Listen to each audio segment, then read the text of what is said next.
Adunay usa ka tawo na niadto sa usa ka kan-anan. Niadto siya dito og nag-order siyang lamian na pagkaon.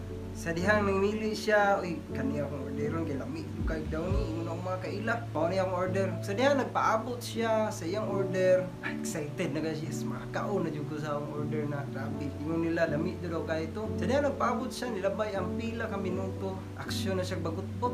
Siya kaya ani ang order eh. Tanaw siya siyang oras. Grabe pila naman ka minuto.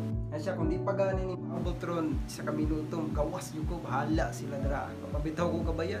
Sa dihang mga 20 seconds na lang yun, iabot ang iyang order. O, ingato na hitabo. Sometimes, nga na po sa ato ang live, daghan kay tagipangayo sa Ginoo na unta naabot na ako ang mga pagampoy dugay na magayog ampo ani dugay ako maabot ani. Uy, kabalo ba mo sa dahilan po na talangan to ang order sa usa ka lalaki kay gipangandaman yung tarong ang iyang order. Kay kung dali-dalion po to sa nagluto, mahilaw to siya. Nuing ana po na usahay, dapat magpaabot yun ta kay gipangandaman og tarong sa Ginoo ang katubagan sa tuwang pag-ampo.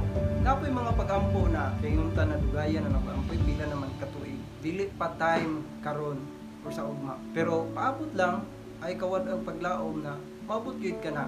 Kung kabubuton na sa Ginoo matuman na, pero kung dili kabubuton sa Ginoo, dili gyud na matuman. Nay verse giingon diri sa Psalms chapter 27 verse 14. Giingon diri wait for the Lord, be strong and take heart and wait for the Lord. Klaro kayo na kinahanglan nga magpaabot ta sa tamang panahon, magpaabot ta sa Dios. Nay panahon na mawad-an ta og paglaom, ma-discourage ta tungod kay dugay na abot ang ato mga pag-ampo, pero timan gihanay o giplastar sa Ginoo ang katubagan. Pabilin lang sa pagsalig kaniya ug siya magahatag sa pangandoy sa imong kasing-kasing.